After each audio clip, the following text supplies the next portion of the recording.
Good afternoon, Ms. Adeline. We are Group 2, and today we will be presenting on why our company Razer should expand into China. Firstly, China's legal environment. China adopts the civil law system unlike common law in the USA. So, how civil law works is that the Constitution, which is the National People's Congress, NPC, codifies their core principles into a referable system which is used as a primary source of law. The CCP, the China Communist Party, has a degree of control over the NPC through delegate selection. So, most importantly, as of January 1st, 2020, China has implemented pre-entry national treatment and negative list management for the administration of foreign investments. So, pre-entry national treatment refers to treatment given to foreign investors in market entry, which is equal to treatment given to domestic investors. Furthermore, negative list refers to state regulations for foreign investment in specific industries. Therefore, if we are not on a negative list, it will be less strict for our company. It is also important to note that different pilot free trade zones, which are FTZs, have different negative lists. Therefore, certain FTZs will then favor different specific industries. Lastly, as for our legal indicators, judiciary independence using the GCR in 2020 was 4.5. Meanwhile, intellectual property rights using the IPRI in 2020 is 6.045. So, judiciary independence remained stagnant and did not fluctuate over the years. Meanwhile, IP rights ranged from around 5.326 over the years and globally ranked usually in the top 20%. So therefore, we can tell that China, although the indicators are average, is still relatively stable. Moving on to the social stability in China, let's begin with the analysis of terrorist activities. We have witnessed a decline in terrorist activities over the years, with index dropping from 2.616 in 2020 to 1.745 in 2022. This decline indicates that China is now a safe environment for both people and firms. Moreover, a low rate signifies the protection of human rights, as national security forces are capable of safeguarding the basic rights of citizens and ensuring a proper standard of living. When citizens feel secure, it fosters unity, trust, and support for the government. This creates a country with strong solidarity. One example is Xinjiang, a region previously known for high levels of terrorist activities that threaten social stability. However, China successfully managed to significantly reduce terrorist activities in Xinjiang.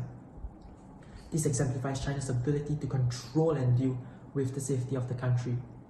As a result, China became a peaceful nation where individuals can carry out their daily tasks without fear, making a harmonious society. Moving on to the likelihood of violent demonstrations in China. The likelihood of violent demonstration has decreased from 2.0 in 2020 to 1.75 in 2022. A low likelihood creates a secure and appealing investment environment, leading to more job opportunities, higher purchasing power, and an elevated standard of living for citizens. Furthermore, a low likelihood cultivates a positive community image, allowing the community to focus on other vital aspects such as infrastructure development and healthcare. This strengthens the welfare of the society, ultimately contributing to the establishment of a positive national identity. An example would be China's successful hosting of international events like the 2019 FIBA World Cup. China demonstrated its abilities to maintain a safe environment and avert potential threats. Hosting such events requires robust security measures and proper infrastructures. This showcases China as a secure environment and instills confidence in its ability to ensure safety, benefiting China's society. However, labor issues persist in China. Surveys revealed the unemployment rate stands at 5.6% for the general population and 18.1% among youths aged between 16 to 24, posing challenges for companies and creating concerns for citizens' future stability. Furthermore, there are ongoing issues with poor working conditions and violations of workers' rights. These factors discourage foreign investors due to concerns about labor practices. The resulting instability can lead to negative effects of relationships and social networks. Moving on to the stability of government, we will be assessing the government's ability to stay in power using two indicators. The first one is public trust in politicians. Unlike Singapore, which is a democratic country, China has remained as a communist since 1949 and is known as Red China. Essentially, Red China is China controlled by a group of communists. The Communist Party of China, also known as CPC, has the overall authority and power to influence decisions across the whole of China. CPC is also very well recognized and supported by the locals in China. After looking at the public trust in politicians indicator, we realized that there is an increasing trend from 4.05 in 2015 to 4.47 in 2017. This increasing value means that the locals in China have increasingly gained trust in the government over this period of time. After doing more research, we found a survey conducted in 2016 where 95.5% of respondents were either relatively satisfied or highly satisfied by the government. When the locals have more trust in the government, they are more likely to support and cooperate with the policies initiated by the government. This cooperation then facilitates the smooth implementation and the execution of government programs. However, after assessing the political environment of China using the Political Stability Indicator, which is also our second indicator, we realized that there is a decreasing trend from negative 0.26 in 2019 to negative 0.48 in 2021. This decreasing value means that China now has poor governance as compared to before and is now ineffective in making decisions and lacks the accountability. In 2021, the incidence rate of crime increased from 4.78 million in 2020 to 5.03 million in 2021. This then leads to political instability, corruption, and the increase in protests and risk. All this then creates an environment of uncertainty and risk, therefore lowering the economic development of China, and therefore undermining the investors' confidence level of investing in China. Thanks. So now let's shift our focus to China's participation in international organizations and trade blocs. Through research, international organizations such as World Bank have provided assistance to China's education sector, specifically the Guangdong Compulsory Education Project. This project is a $120 million loan by the World Bank to support the improvement of compulsory education in Guangdong Province, China. This project aims to improve learning facilities and teaching quality in selected primary and secondary schools in rural areas, thereby increasing educational access for the disadvantaged groups. By helping China to improve its education system, the World Bank has helped to create a more skilled and productive workforce. Razer can benefit from China's well-educated populations as higher education often leads to higher paying jobs and increased income. This in turn translates to greater disposable income for Chinese consumers to spend their money on Razer's products. Moreover, the larger number of educated individuals in China provides Razers with a larger talent pool to hire when they are expanding their operations in China. This advantage increases the likelihood of finding the correct workers with the specific skills and knowledge required. Therefore, the implementations of this project by World Bank can facilitate Razer's business expansions into China.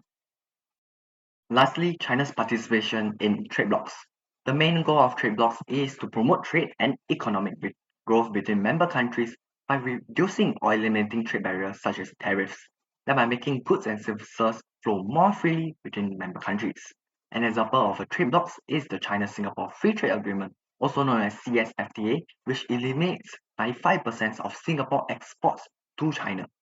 This can benefit Singapore companies like Razer because they can enjoy the minimum to no tariff if they were to expand more into China. These reductions in tariff can significantly reduce Razer's cost of exporting goods to China and make their products more price competitive, thereby enabling Razer to compete more effectively over non-member countries in China. Furthermore, Razer can gain better access to the huge consumer market in China with a population of around 650 million game users in China, according to Statista. This opens up to new growth opportunities for Razer to expand its customer base, increase the sales, and further establish its brand presence in China. Hence, China's involvement in international organizations and trade blocs creates a conducive environment for Razer's expansions and growth.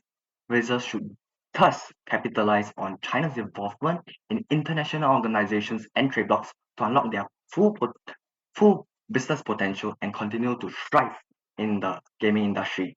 Next, Moving on to the relations between government, we will be assessing the relationship between the host and home country, relationship between the host and major trading partner country, and relationship between host and neighboring countries. Singapore maintains long-standing relations with China, marked by frequent high-level exchanges, diverse cooperation, and strong economic ties.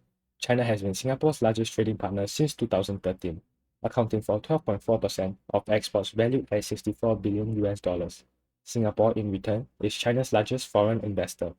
The Comprehensive Strategic Partnership, established in 2009 and upgraded during the 33rd ASEAN Summit, improved market access and transparency. Despite COVID-19, Singapore and China maintain close bilateral cooperation, including a fast lane for essential business and official travel with 6 Chinese provinces. A significant milestone as Singapore is the first Southeast Asian country to establish such a lane. The economic integration between Singapore and China provides a good foundation for Singapore businesses like Razer to tap into the Chinese market. Relations between the United States and China have hit an all-time low. The cause of mutual hostility, such as the risk of a global recession and failure to address the climate crisis, are increasingly evident. China's support for Moscow has contributed to the deterioration of US-China relations. The ongoing trade war, initiated in 2018, shows no signs of improvement. Recent incidents like the Chinese spy balloon in February 2023 have further strained relations. Both countries fear potential disruptions to their imports and exports, leading to the diversification of their international trade. The relations between US and China can lead to increased market volatility and economic uncertainties. This can result in fluctuations in consumer sentiment, investment climate, and the overall business environment in China, which may indirectly affect Razer's operations in China if they decide to invest in China. China's relations with Southeast Asian countries such as Vietnam, Philippines, Malaysia, and Hong Kong are characterized by a mix of economic cooperation and territorial disputes, notably for the South China Sea.